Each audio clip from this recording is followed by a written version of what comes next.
En este vídeo te voy a enseñar cómo puedes poner calor con tu aire acondicionado de Mitsubishi. Si tienes un aire acondicionado como este, que es de split, entonces con el mando ahora te voy a enseñar cómo puedes poner calor para calefactar tu habitación. Porque si no lo sabías, el aire acondicionado sirve tanto para frío como para poner también calor. Así que en invierno también lo puedes usar. Pero ¿cómo se pone eso?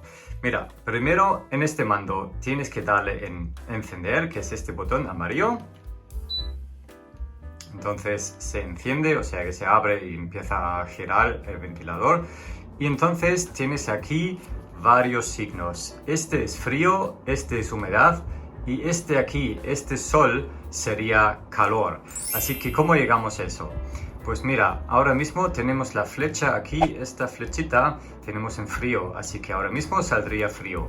Pero tenemos aquí el botón Mode y el botón Mode ya nos indica que podemos cambiar entre Fan, Cool, Dry and Heat.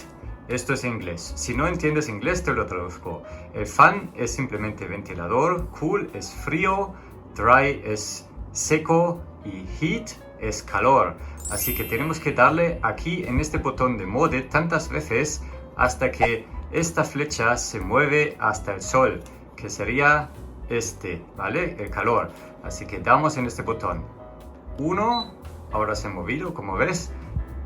Y otro, y ahora también se ha movido. Y ahora está en el sol. Y como ves, ahora mismo está puesto en 27 grados.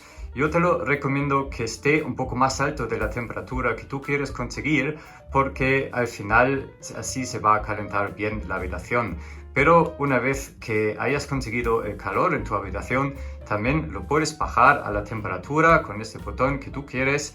Das, por ejemplo, en 25, porque a veces si no se calienta demasiado, y así en 25 o incluso en 24 lo puedes dejar correr todo el rato y así tendrás calor en tu habitación. Así que eso es todo lo que te quería enseñar. Si te ha gustado, por favor deja un like, suscríbete aquí en este botón a mi canal y aquí te dejo el vídeo completo para aprender todo este mando. Y así nos vemos en el próximo vídeo. ¡Hasta luego!